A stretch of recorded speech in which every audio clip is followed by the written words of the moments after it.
So today during class, one of my classes were just all over the place. They would not stop talking, and they always know how to get me. Ask me questions about sex ed, and I'm sucked into your loophole. I don't even know if that's the right phrase. But one student was like, do you believe that there's multiple genders, like in this country?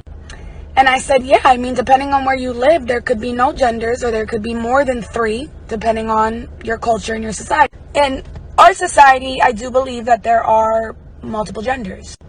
And he was like, I don't believe that, because when you're born, they assign you boy or girl. And I said, yes, they do, based on your biological sex. Gender is the ideas formed from society and culture that are attached to the sexes. So then I asked him, what happens when a child is born and they're assigned non-binary? So I asked him what would happen if a child was born and they were assigned the gender being non-binary. And he had nothing to say. Now, is it common? No. But there are kids that are assigned no gender or no strict box of a gender when they are born.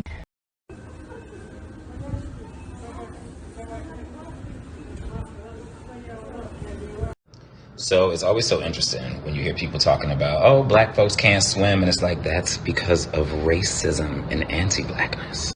So back in the day, before desegregation, there used to be a whole bunch of public pools where black kids could go swimming and do all of those things.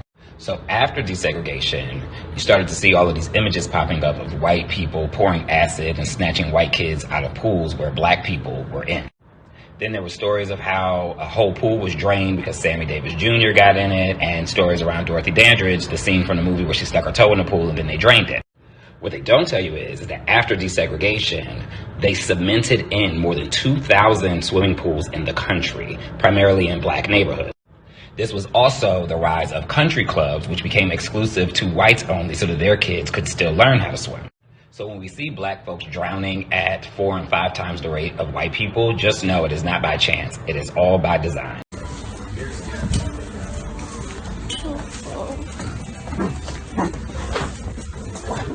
A question that I don't feel like has been addressed as well as it could is, does being a Therian affect your gender? I personally think it can. I think it absolutely can. If not gender, then your expression of what would be considered masculinity or femininity. For me personally, my stereotypes have specific genders in terms of what I think they were in past lives. And the overarching animal spirits, sort of, if they give off masculine or if they give off feminine energy. For me personally, my wolf stereotype is masculine, my cat stereotype is feminine, and my northern pike stereotype is masculine. So, I personally feel more masculine when I am connecting with wolf and more feminine when I am connecting with cat.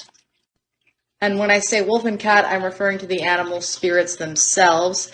I'm not referring to like my stereotype directly, because your stereotype is a part of you, but I am referring to the overarching animal spirits of that specific species or stereotype. Dreaming, take 1 or 2 to the face and